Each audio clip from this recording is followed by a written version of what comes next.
a sunshiny day, February 4th, 1861, the Confederate States of America were organized at a session of the Provisional Congress assembled in the Senate chamber of the state capitol at Montgomery, Alabama. The appointments of that room have remained unchanged. The heart of the Confederacy still beats strong in this charmed city of the South, once more attuned to the common cause of the development of a perfect United States of America.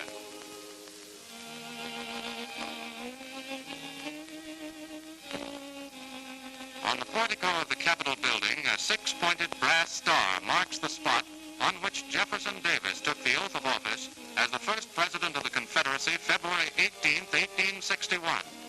From early March until July 1st, when the capital of the Confederacy was shifted to Richmond, Virginia, Mr. and Mrs. Davis lived in this Confederate White House. Moved from its original location, it continues as one of the cherished shrines of the South. At the lower end of Dexter Avenue is one of those quaint public squares, characteristic of older American communities. There is a fountain by McMoney's, distinguished American sculptor. From the porch of the old Exchange Hotel, William L. Yancey, stirring secessionist orator, introduced Jeff Davis to cheering crowds with the immortal words, "The man and the hour have met." From this building flashed the message which precipitated the first engagement in the war between the states, the bombardment of Fort Sumter. And on the outskirts of the city, there's homely, prosaic evidence of the economic revival of the South under changing agricultural conditions. Union Stockyards are a leading industry in the Alabama capital city. Farmers are finding it once more profitable to raise cattle.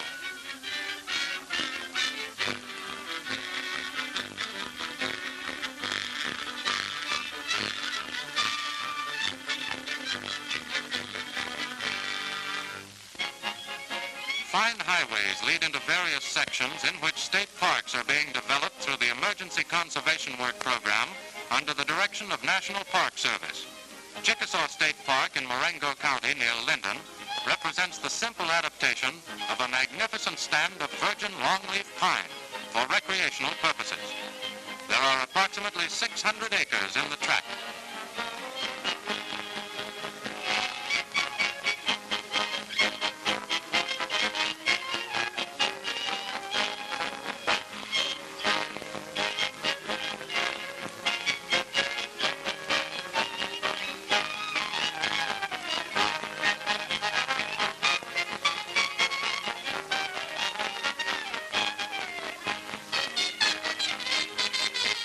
There's something mysteriously interesting about these artesian wells, punctures deep into the Earth's shell, which allow water to gush through the surface in an endless stream.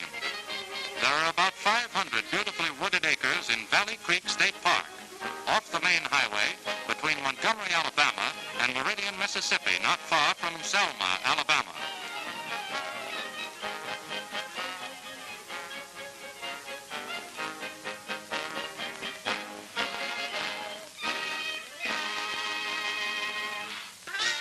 There's a definite relationship between the little college town of Auburn, some 40 miles east of Montgomery, and Shiawassee State Park, which is being developed near there.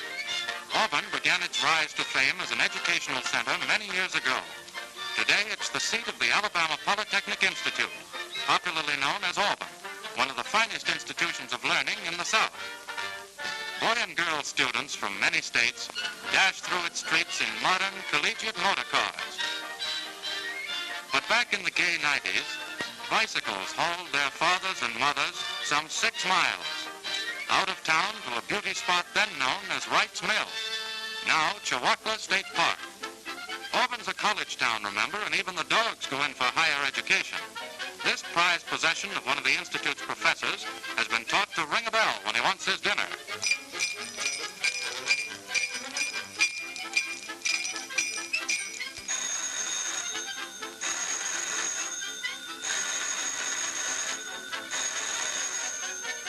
And he can answer the telephone.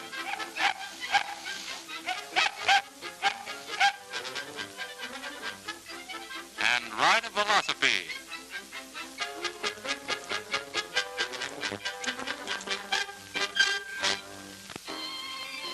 State parks under National Park Service planning are much more than mere recreation areas. Shiawassee is already demonstrating the equally important educational side of the movement. Art students using paints and canvases as well as cameras are finding its beauty spots inspiring.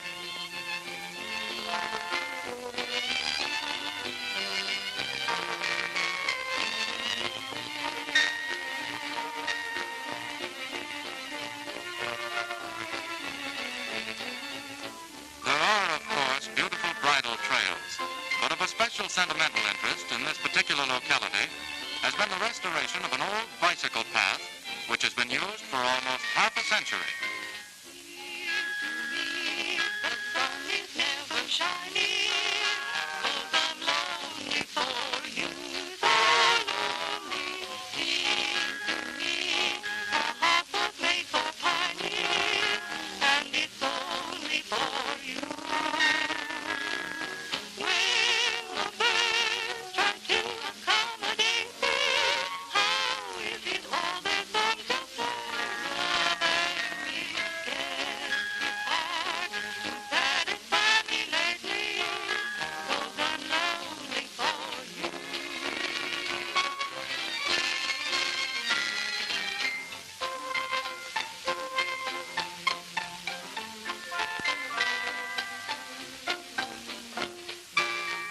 The picturesque stone wall atop which old Wright's Mill once stood has been retained as a scenic touch. The old millstone crumbling into decay lies just where it fell when the mill was dismantled. The Conservation Corps' most ambitious construction job in this park area is the building of a dam to form a lake for water sports and fishing. Along its shores are being erected numerous overnight cabins and a lodge for general assembly. The dam breast is of steel reinforced concrete. Its core is anchored in a trench cut from what scientists have declared is the hardest exposed rock in the United States. Because of the area's unusual geological formation, the Alabama Academy of Science has been making formal field trips here for a number of years.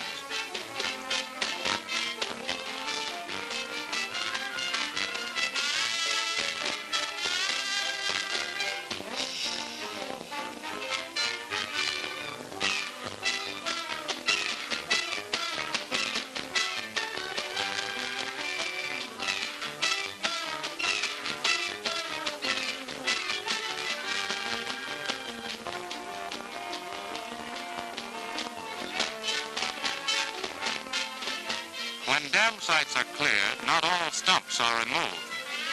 Occasional ones with cavities are left as secluded retreats and spawning beds for fish.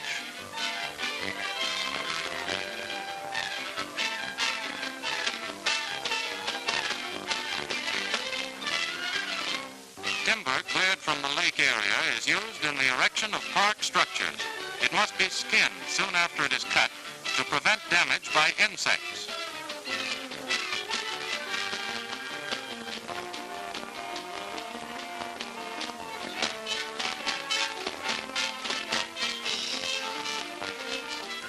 At Shiawassee, the Corps boys live just outside the park, but on excursions during their leisure hours and even while at work, they enjoy the area's natural beauty.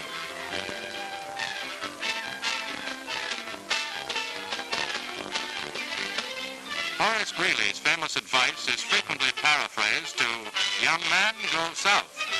This little town of Auburn, Alabama, and its adjacent Shiawassee State Park may present some of the reasons. Alabama Polytechnic has a Reserve Officers Training Corps unit which ranks among the highest in the United States.